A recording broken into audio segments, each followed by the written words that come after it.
They didn't just dislike Daniel Mercer. They hated him. Employees quit because of him. Executives tried to avoid him. And some people inside the company were quietly waiting for him to fail. So when he walked into the boardroom and fired everyone, no one defended him. Because at that moment, it felt like justice. No warning. No explanation. No hesitation. Just one sentence. You're all done. At that moment, everyone thought the same thing. He had finally lost it. But they were wrong. Because what Daniel Mercer had just discovered was something far bigger than bad leadership. Something hidden. Something dangerous. Something that would destroy the company from the inside. And just 3 days later, he vanished. No goodbye. No note. No trace. The most powerful man in the company was gone. CEO missing. So what really happened? Why did he fire his entire leadership team overnight? What secret did he uncover that no one else saw coming? And why, just hours before disappearing, did he transfer millions of dollars to an account no one could trace? Was he protecting the company? Was he running from something? Or was someone trying to silence him before he could speak? To understand the truth, we have to go back to the man behind the reputation, the man everyone thought they knew, but never really understood. Long before the headlines, before the power, before the fear, Daniel Mercer was just a quiet boy, growing up in a small town in Ohio, the kind of place where everyone knew your name, where life was simple, but never easy. His father worked long shifts at a local manufacturing plant. His mother stayed home, trying to hold everything together. They weren't rich, but they had enough. Until one day, everything changed. There was an accident.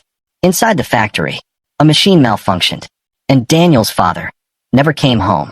What came next would shape Daniel for the rest of his life. The company denied responsibility. No compensation. No apology. No accountability. Just paperwork and silence. At just 12 years old, Daniel learned something most people never forget.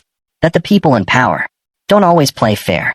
From that moment on, Daniel Mercer changed. He became focused, disciplined, relentless. While other kids played, Daniel worked. While others dreamed, Daniel planned. He studied business, law, finance, not for money, but for control. Daniel Mercer built a career on control. But there was one thing he could never control: his personal life. He was married once. It didn't last. Too many late nights. Too many missed moments. Not enough presents. By the time he became CEO, he had everything he worked for, except someone to share it with. Years later, he entered the corporate world and rose faster than anyone expected. Smart, calculated, unemotional. By the time he became CEO, he had built a reputation, not as a leader people loved, but as one they respected and feared. He never smiled. He remembered every mistake you made. You didn't want to be in a room alone with him. But there was something almost no one knew. Behind closed doors, Daniel Mercer was doing something no one expected.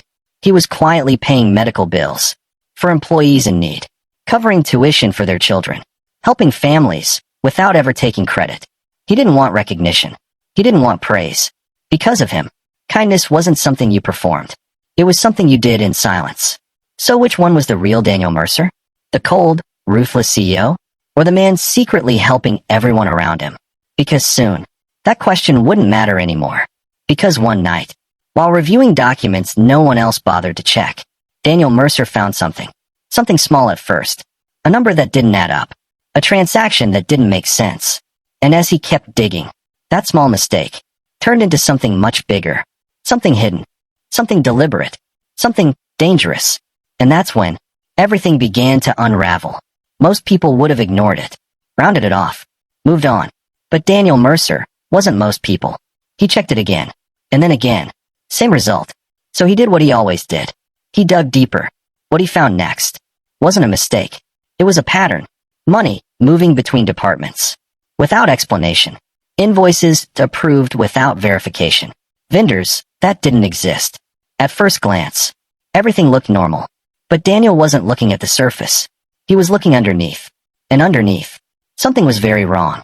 Millions of dollars were disappearing. Quietly, carefully, repeatedly. And the worst part? It wasn't coming from outside the company. It was happening inside. Someone at the very top was stealing. That's when things changed. Daniel stopped trusting people. Not assistants. Not managers. Not even his own executives. Because if the numbers were right, this wasn't a small operation. This was organized, calculated, and protected, which meant whoever was behind it was sitting very close to him. The CFO, the COO, legal, finance, anyone could be involved. And if they knew he was looking, he wouldn't just lose his job. He could lose everything, including his life. At that moment, Daniel Mercer had two choices: ignore it and protect himself, or expose it and risk everything. For most people, that wouldn't be a difficult decision. But Daniel wasn't thinking about himself. He was thinking about something else. His father's accident. A company that refused to take responsibility. A system that protected the wrong people. He had seen this before, and he wasn't going to let it happen again. So instead of walking away, Daniel did something no one expected. The next morning, Daniel Mercer walked into the boardroom. No files, no notes, no warning, just a decision. The room went quiet. Executives expected a routine meeting. Budgets, forecasts, numbers. What they got instead was something very different. He looked at each of them, one by one, as if he already knew something. They didn't. And then, he spoke. "You're all done." For a moment, nobody moved. No one spoke, because what just happened didn't make sense. Then the room exploded. "You can't do this. This is illegal. You're making a mistake." But Daniel Mercer didn't respond. He didn't argue. He didn't explain. He just turned and walked out. And that was the last time anyone saw him at work. The next morning, Daniel Mercer didn't show up. At first, no one noticed. Meetings continued. Emails were sent. But by noon, something felt wrong. His office was locked. His phone still inside. His laptop wiped clean. And his car still parked exactly where he left it. Daniel Mercer was gone. And this time, he wasn't coming back. By the end of the day, the police were involved. Not because he missed work, but because of what they found next. Hours before disappearing, Daniel Mercer transferred millions of dollars to an account no one could trace. Now the questions have changed. Was he exposing something? Or was he part of it? Because suddenly, the grumpy CEO didn't look like a hero anymore. The media wasted no time. Speculation spread fast, and theories got darker by the hour. Some believed he had a secret relationship, a double life, a reason to disappear. Others believed the executives he fired weren't going down quietly, that this wasn't a resignation. It was retaliation. And then came the most dangerous theory of all, that Daniel Mercer wasn't exposing fraud. He was the one behind it. And for a moment, even the investigators believed it. Days passed. No sightings. No calls. No answers. Until one detail changed everything. Hidden behind a panel, investigators found something. Small, easy to miss, but incredibly important. A recorder. Daniel recorded, calm but tense. If you're hearing this, something has gone wrong. The people responsible are inside the company. I don't know who I can trust anymore. If anything happens to me, follow the money. Recording cuts. At that moment, everything changed. Daniel Mercer wasn't running. He wasn't hiding. He was being hunted. And when investigators followed that trail, they didn't find one account. They found dozens. Money moving through layers. Shell companies. Offshore accounts.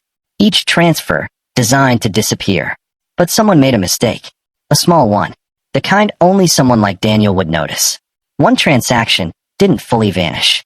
That single transaction led to a company that didn't exist on paper. But it had signatures, approvals, authorization codes. Not junior staff. Not middle management. This was coming from the top. And when those names were cross-referenced, a pattern emerged. The same people, over and over again.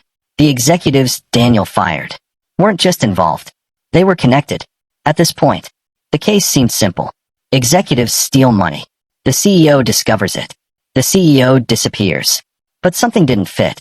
If Daniel had all this evidence, why fire them publicly? Why not go straight to authorities? Why risk exposure? Unless that wasn't the plan. What if the firing was never about removing them? Investigators went back and rewatched everything. The meeting, the reactions, the timing. And that's when they saw it. Something subtle. Something easy to miss. Fear. Not anger. Not confusion. Fear. They already knew.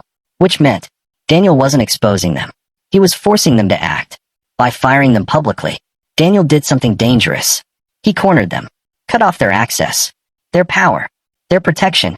And people like that don't walk away quietly. They react. They protect themselves.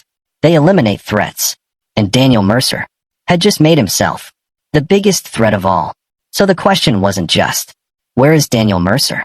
The real question was, is he alive? No sightings. No phone activity. No digital trace. It was as if he had vanished on purpose. And in a way he had.